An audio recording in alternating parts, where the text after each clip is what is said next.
네, 이번 시간에는 진짜 본격적인 앱 만들기를 해보도록 하겠습니다.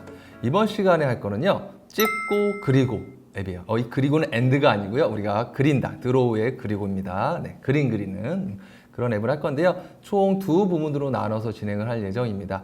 이번 시간에는 화면 디자인. 사실 화면 디자인이 조금 익숙해지면 금방금방 할 수 있지만 지금은 거의 처음이기 때문에 제가 좀 디테일하게 설명을 하면서 진행할 예정이고요. 그 다음에 다음 강의에서 실제 코드를 작성해 보도록 하겠습니다. 우리가 저번에, 그렇죠. 우리가 왜 앱을 만드는가 했을 때 제 직장인 ACA 들었던 거 기억나시나요? 그래서 이제 실제로 한번 그 앱을 만들어 보고 싶은 거예요. 그래서 사진을 찍고요. 좋아하는 동물 사진도 찍고 거기에 그 아이가, 내 아이가 뭔가 좀 드로잉을 해봤으면 좋겠다. 그런 생각에서 시작을 하게 되었습니다.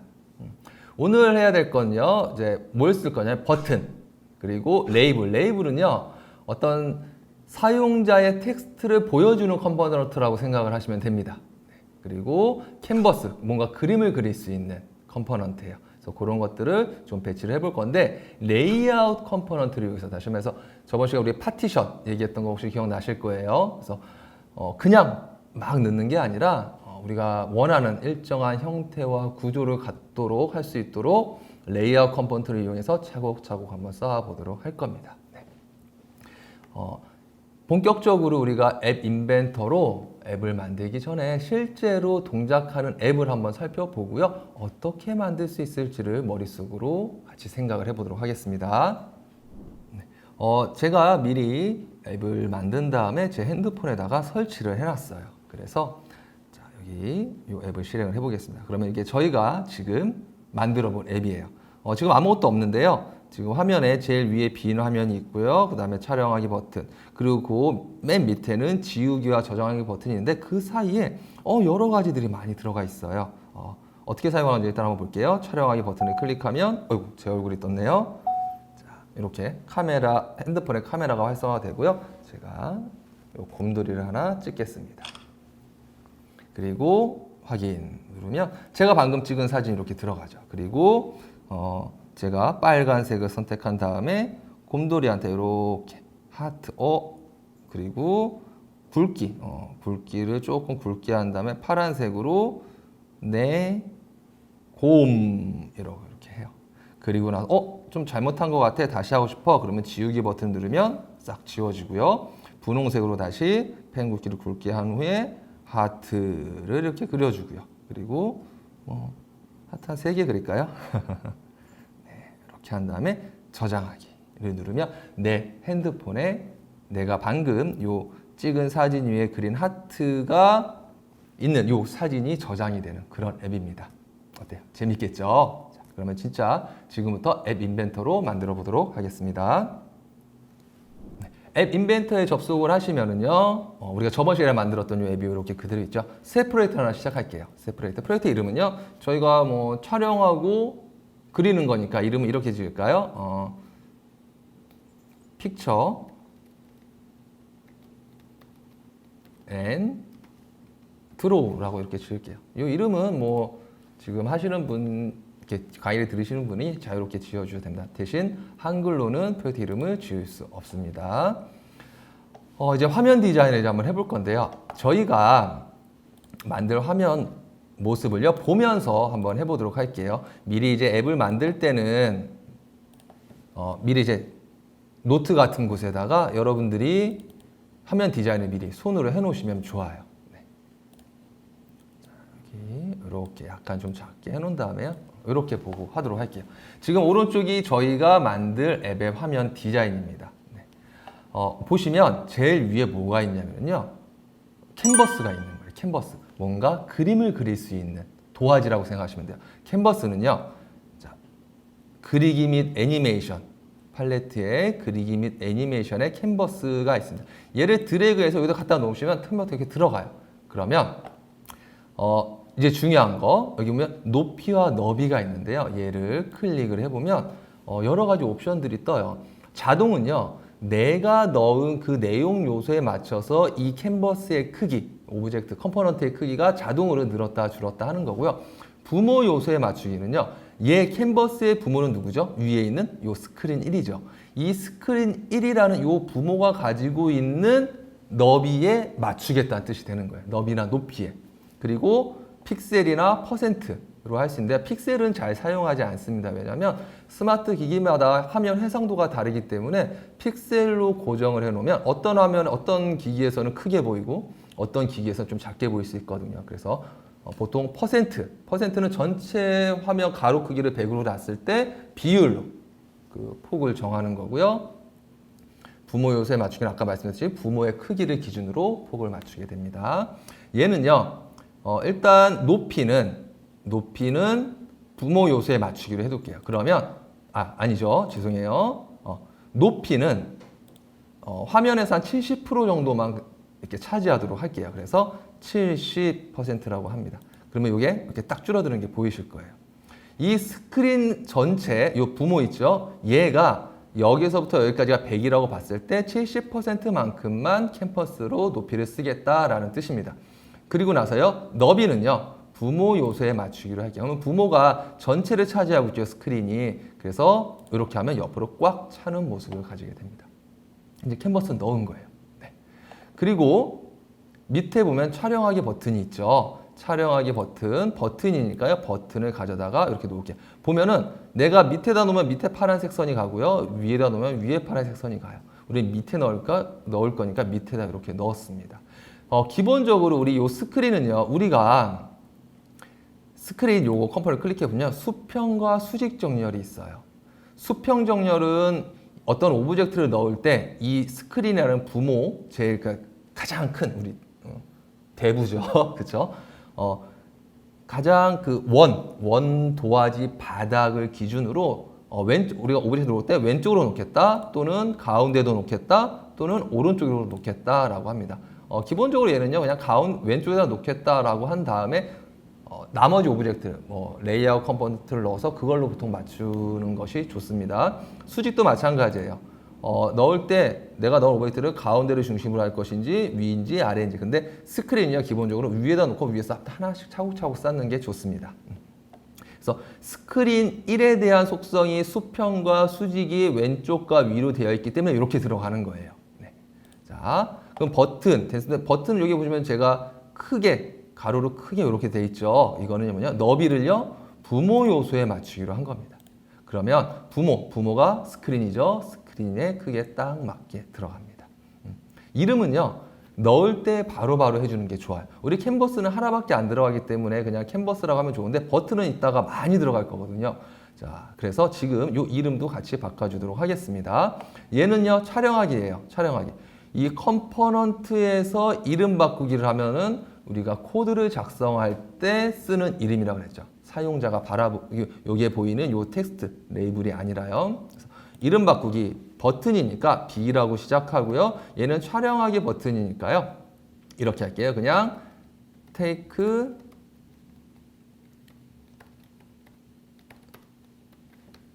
picture라는 버튼으로 만들겠습니다. 또는요. 여긴 영어로 굳이 안 해도 돼요. 여기는 촬영하기 버튼이라고 이렇게 써주겠습니다. 네. 이게 좀 더 보기 편하시죠? 네. 이름을 바꿔주셨으면요. 여기에 촬영하기 버튼의 텍스트도 바꿔주셔야겠죠. 그래서 이 버튼의 속성 그리고 버튼의 텍스트 얘는 사용자한테 보여주는 거죠. 그래서 촬영하기라고 입력을 하면 이 버튼의 텍스트가 촬영하기로 바뀝니다. 다음은요. 이제 요 밑에 좀 복잡하게 보이는 이 부분을 할 건데요. 여기에는 이제 우리가 레이아웃 컴포넌트를 좀 여러 개 쓸 거예요. 처음에는 조금 헷갈릴 수도 있는데 하다 보면 정말 재미있습니다. 네. 얘들을 보면 여러 가지 버튼들 그다음에 뭐 색상 선택하는 것들 이런 것들이요 가로로 쭉 배치가 되어 있어요. 그런데 그 와중에 또 특이하게도 이 선의 굵기를 조절한 요네들은 하나, 둘, 세 개가 세로로 수직으로 배열되어 있습니다. 그래서 가로로 수평 배치 레이아웃 안에 수직 배치 레이아웃이 또 들어간 거예요. 그걸 한번 해보도록 할게요. 레이블을 먼저 넣도록 하겠습니다. 넣기 전에요. 이쪽에 수평 배치 레이아웃을요. 촬영하기 버튼 밑에다 이렇게 넣어줄게요. 그러면 요게 우리 눈에는 안 보이지만 요것들을 담을 수 있는 레이아웃이 들어간 거예요. 그리고 나서 사용자 인터페이스에서 레이블을 요 안에다가 집어넣습니다. 네. 여기다 우리 펜 굵기라고 되어 있죠. 그래서 텍스트는 펜 굵기라고 바꿔주고요. 그 다음에 이 레이블 이름은요, 사실 그냥 딱 보여주고 말지 여기에서 어떤 우리가 뭔가 레이블의 값이 변화되도록 하지는 않을 거예요. 네. 그래도 이름은 헷갈리지 않게 바꿔주도록 하겠습니다. 레이블이니까요. 자, 레이블 LB 하고요. 그 다음에 얘는 펜 굵기 텍스트라고만 표시를 해줄게요. 네. 나중에 레이블이 또 여러 개 들어가면 헷갈릴 수 있기 때문에 이름을 잘 지어주셔야 됩니다.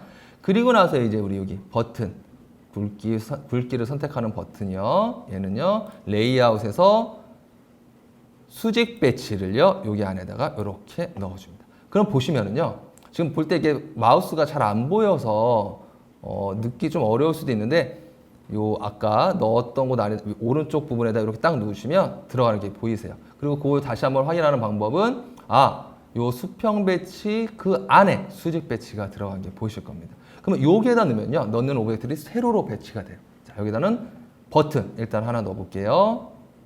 사용자 인터페이스에 버튼을 여기다 넣고요. 그 다음에는 얘 레이블이에요. 레이블을 넣도록 하겠습니다. 버튼 밑에다가 레이블을 이렇게 쌓고요. 그리고 그 밑에다가 또 다시 레이블 밑에다가 버튼을 이렇게 쌓을게요. 그러면 이렇게 세 개가 세로로 들어간 게 보이실 거예요. 지금 저 같은 경우 여기다가 이미지를 넣는데 이미지 넣는 방법도 말씀을 드리도록 하겠습니다. 먼저 버튼 1 선택하시고요. 이름을 먼저 좀 바꿀게요. 버튼이니까 B. 그리고 이 버튼은요, 굵기 증가라고 하겠습니다. 그리고 이 레이블은 뭐 할 거냐면요, 선택된 굵기를 표시해주는 레이블. 그러니까 굵기를 굵게 해주면 더 텍스트의 값이 변하게 되는 거죠. 그래서 레이블의 이름은요, 이름 바꾸기 레이블이니까 LB 하고 굵기 표시라고 이름을 지어줄게요. 그 다음에 밑에 있는 얘 버튼은요, B 버튼이고 얘는 굵기 감소라고 이름을 지어줍니다. 여기를 바꾼다고 이름이 바뀌진 않죠. 얘는 이 버튼의 속성 중에 텍스트로 갑니다. 여기에서는요, 텍스트는 지워줄 거예요. 그리고 여기 이미지를 넣어주도록 할 겁니다. 이미지. 여기 보시면 이미지라는 부분이 있죠. 여기를 속성을 클릭해주고 파일 올리기. 자, 제가 파일은 같이 제공을 해드리도록 하겠습니다. 저는 미리 여기 해놓은 게 있어요. 그래서 요거를 선택하시고 열기를 하시면 요 파일이 맞느냐라는 확인 창이 뜨고요. 확인을 이렇게 눌러주면 이렇게 들어갑니다. 네. 그리고 여기 레이블 얘는 굵기를 선택한 걸 표시해주는 레이블이니까요. 일단 기본 디폴트로 1이라고 해줄게요. 1이라고. 그리고 밑에 있는 이 버튼도 마찬가지죠. 얘는 텍스트는 그냥 지워주고요. 그리고 이미지에 파일 올리기, 파일 선택, 아래로 이미지 하고 확인 눌러주면 이렇게 들어갑니다. 보시면 지금 이 레이블은 지금 요만큼만 공간만 차지하고 왼쪽에 있죠. 그래서 얘는 정렬은요, 가운데로 맞춰주고요. 너비는요, 부모 요소에 맞추기. 그러면 요 부모 요소, 요 수직 레이아웃에 맞춰져서 이렇게 들어가게 됩니다. 네. 네. 그리고 이제 봤더니 요 레이블이 좀 너무 위로 가 있죠. 요거는 뭐냐면은요, 여기 우리가 제일 처음에 넣었던 요 제일 위에 수평 배치 레이아웃에 보면은요, 수평 정렬, 수직 정렬이 있어요. 이 안에 요 수평 배치 레이아웃 안에 들어가는 이 자식 컴포넌트를 어떻게 배치할 것인가. 자, 수평은요, 가운데로 맞춰주시고 수직도 가운데로 맞춰주시면 이게 안에 들어있는 것들이 가운데로 이렇게 디폴트 값으로 들어갈 수 있게 됩니다. 네.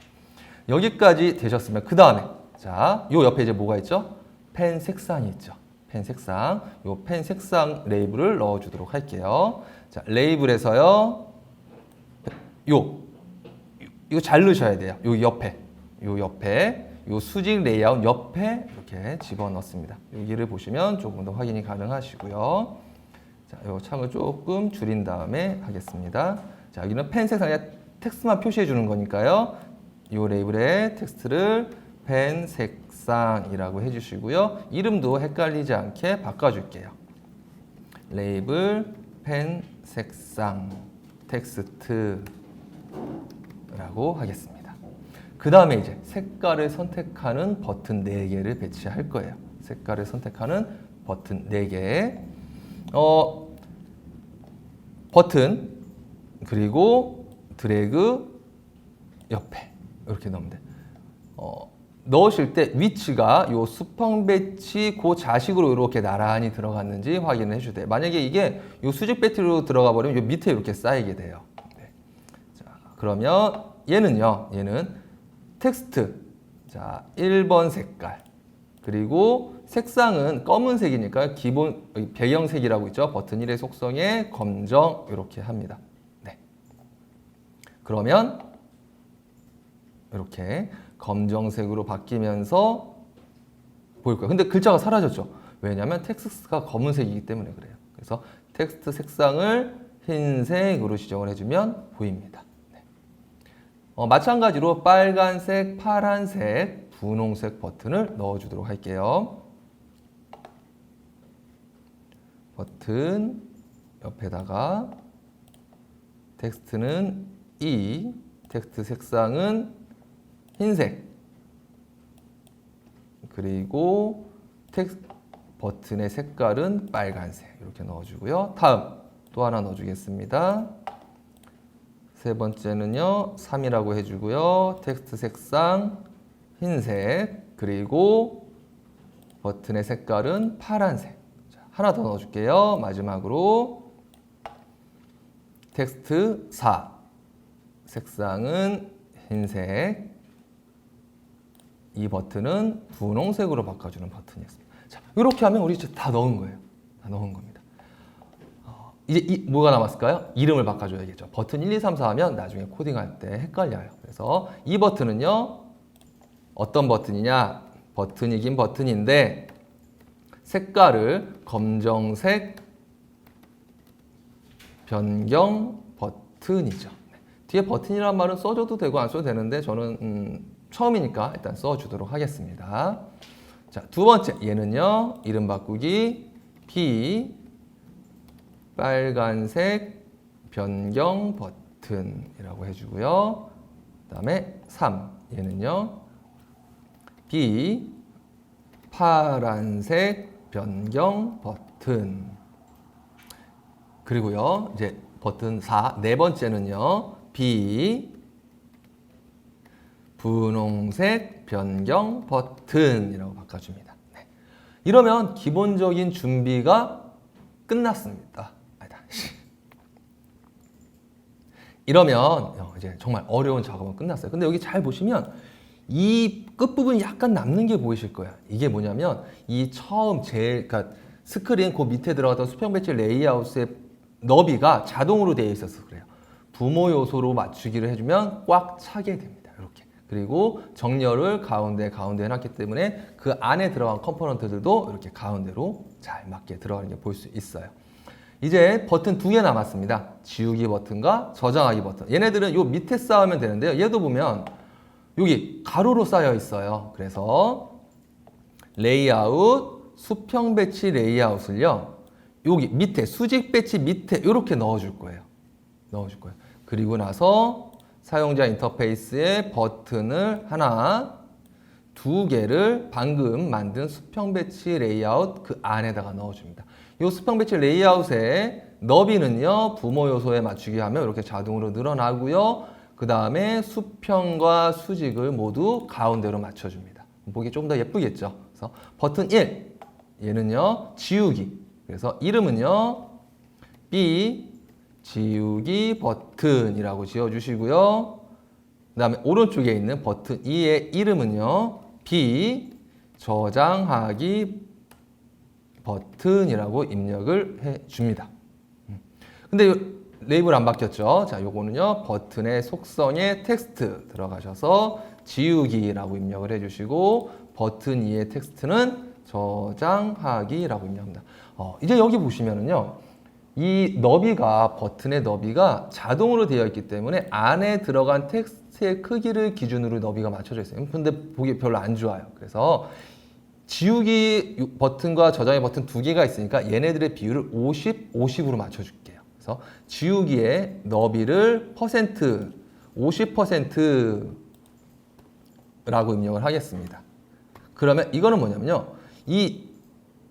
이 지우기 버튼의 부모, 수평 배치 레이아웃 2 있죠. 얘를 100으로 봤을 때 50%를 가져다 라는 뜻이 되는 거고요. 저장하기 버튼도 너비를 50이라고 해줍니다. 그러면 둘이 50, 50에서 딱 100이 되겠죠. 자, 이렇게 해서 기본적인 우리가 만들 찍고 그리고 앱 화면 디자인이 끝났습니다. 네. 다음 시간에는요. 지금 만든 이 디자인을 가지고 코드를 하나씩 만들어 보는 시간을 갖도록 하겠습니다.